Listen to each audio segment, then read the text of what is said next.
we glorify the spiritual awakening process in a way that when we talk about it, it almost seems and feels unrealistic. You literally have to shed your old identity to build up a brand new one.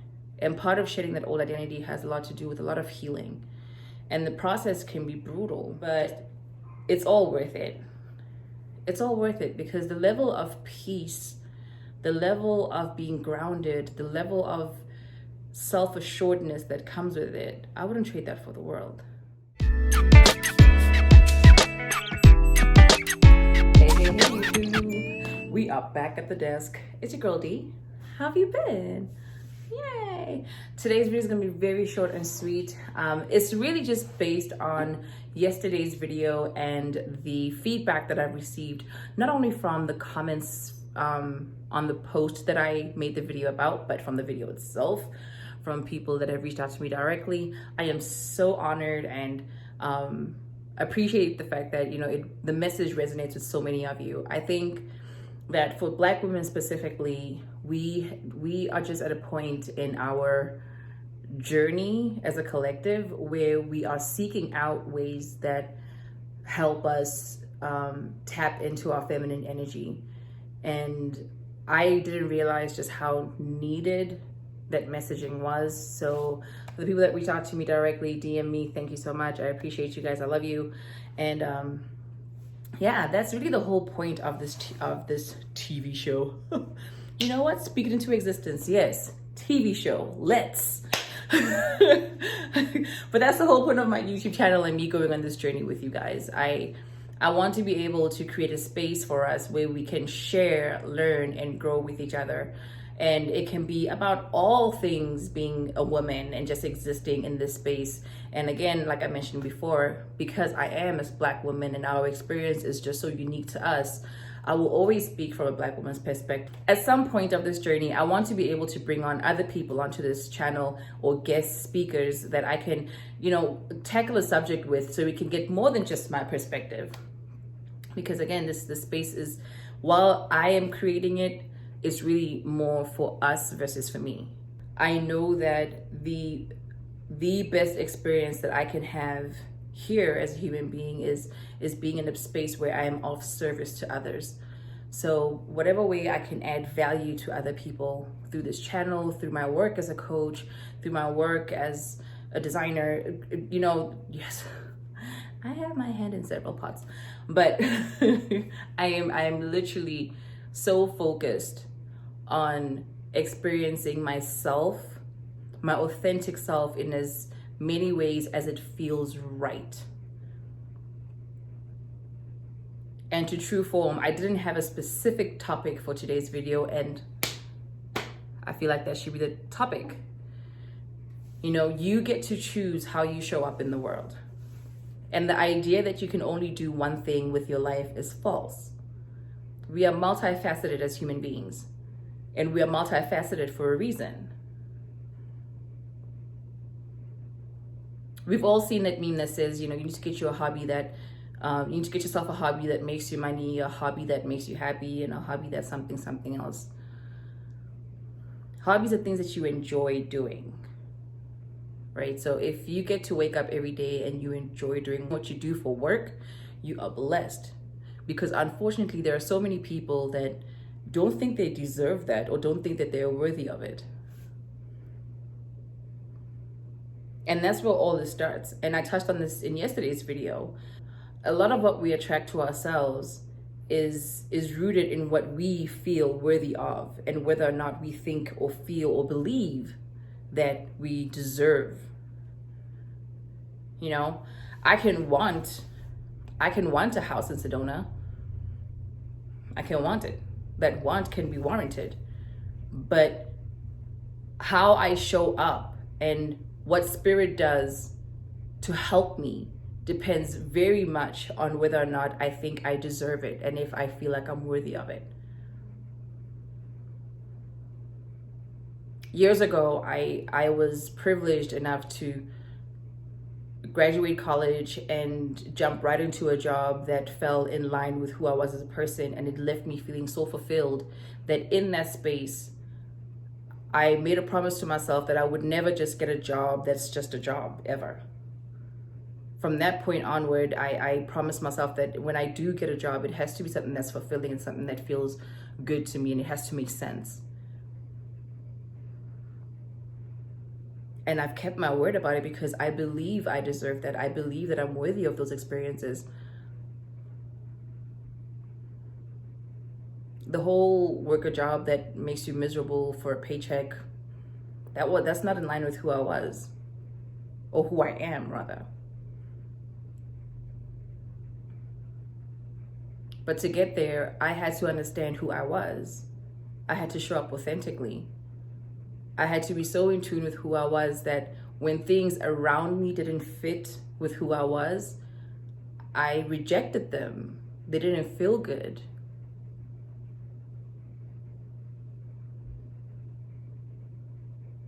Being authentic selves is so important in manifestation, in our own growth and development, and just how we build relationships with people.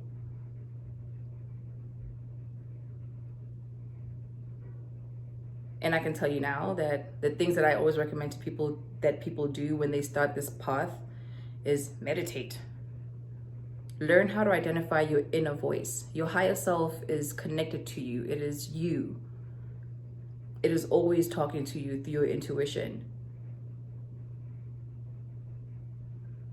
But it gets harder and harder to hear your intuition when you have trained your ear and your heart to ignore it. So start tuning in to how you feel.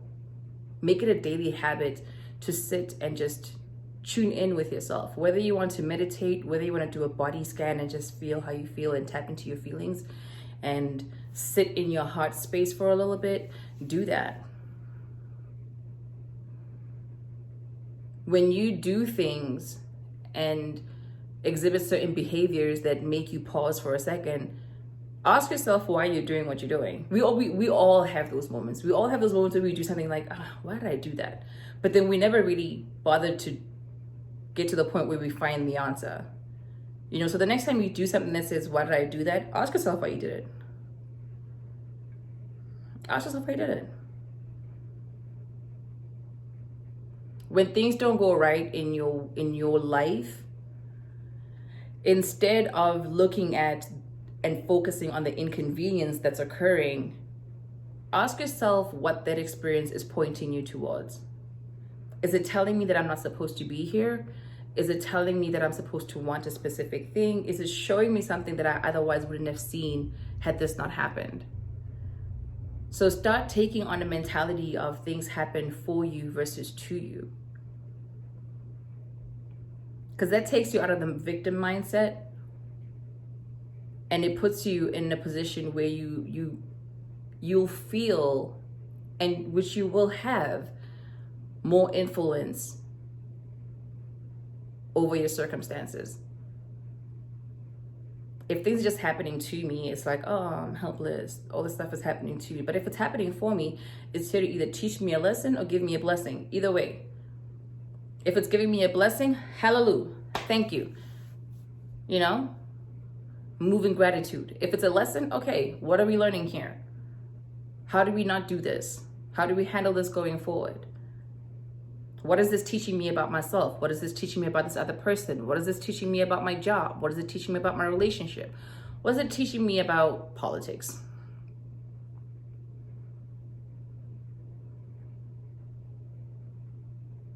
So showing up as your authentic self is more than just saying, I don't care what people think about me. Yeah, that's a part of it. You're not attached to people's opinions of you because you understand that their opinion of you is more a reflection of them than you. This is true. People's opinions of us are more a reflection of them than they are of us. Is it healthy to walk around saying, I don't care how people feel? No. Why would you want to have that energy? At least that's not the energy I would want to have about it. I know that when I show up in a space, I'm just comfortable in my own skin and I am able to be myself without thinking about what other people are thinking. It's not something I think about. It's not something that's on the front of my brain all the time. No. I mean, I may say something and I'm like, I wonder how that came out. Yeah, that's normal. But when I just show up as D and I say hi, I'm not saying hi in a way that impresses you or leaves a certain impression on you. I'm just going to show up as D and say hi.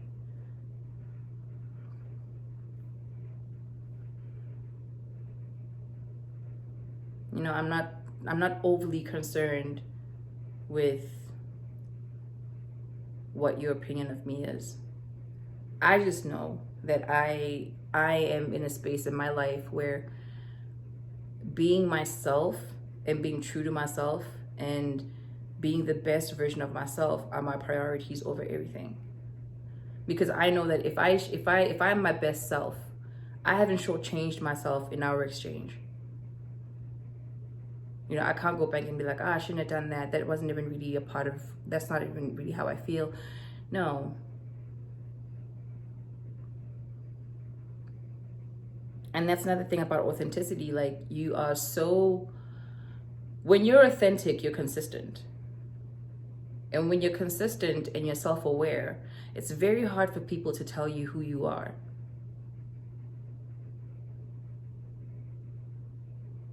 It's very hard for people to project their issues onto you and make it seem like it's you versus them. So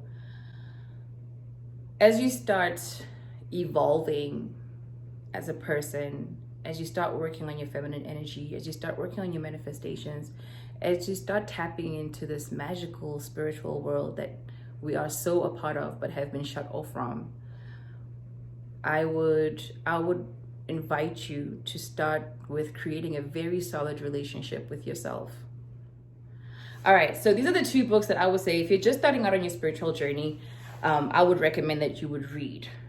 The first one is Paulo Coelho's, and I'm pretty sure I'm saying his last name wrong, but The Alchemist. Everybody's heard of the book, look it up, it's a really good book. I know that personally I struggled to read that book like in print, so I had to get it on Audible. But yeah, I know I picked up the actual physical book at least 2-3 times, and I just couldn't make it past the part where he was at the crystal store in Africa. Why did I just say it like that? And I couldn't make it past, and I just couldn't make it past the part where he was at the crystal store. And but then I got on Audible, and it was just a lot easier for me to get through. And the second book I would recommend, only because it was so affirming for me when I read it. And it came to me at the perfect time, because again, nothing happens by accident in the universe. Whether you're aware of it or not, there are no coincidences in how the universe operates. There's a saying that when the student is ready, the teacher will appear, but also when the student is ready, the teacher will disappear. So this student was ready for this message, and I was receptive to it because I was ready for it.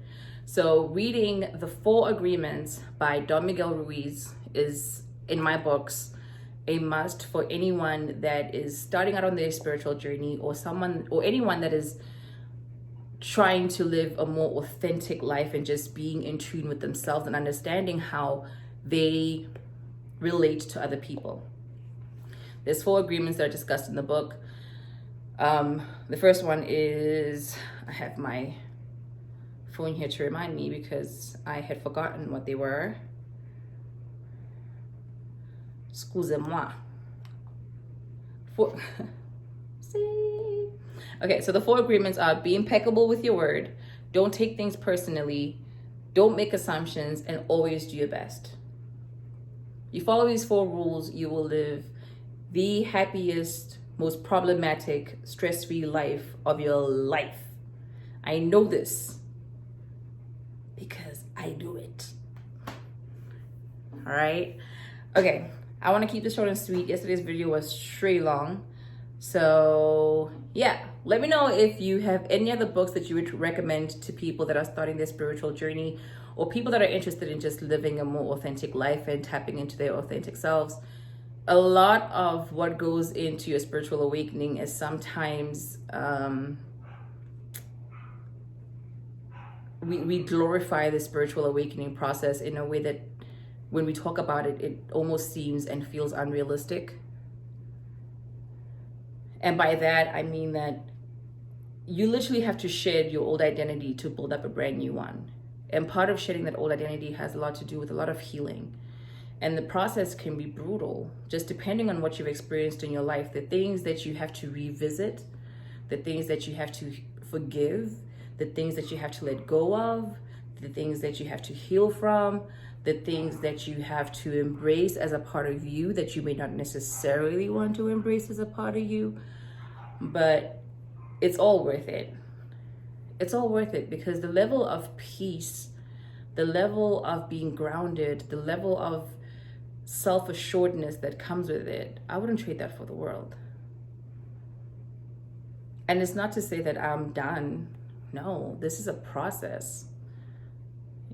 You know, it's a journey. Your spiritual awakening is a journey, because every time you reach one mountaintop, you realize, oh, there's another one up ahead.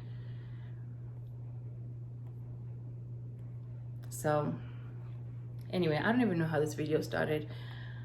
All I know is I committed to recording a video a day, and this is today's video. It's all good. I'm gonna go out for my walk. I love you guys. Have an amazing day. Thank you so much for tuning in. Take a quick screenshot of this summary of the challenge, and don't forget to like and subscribe so you don't miss any more updates. All right, see you around.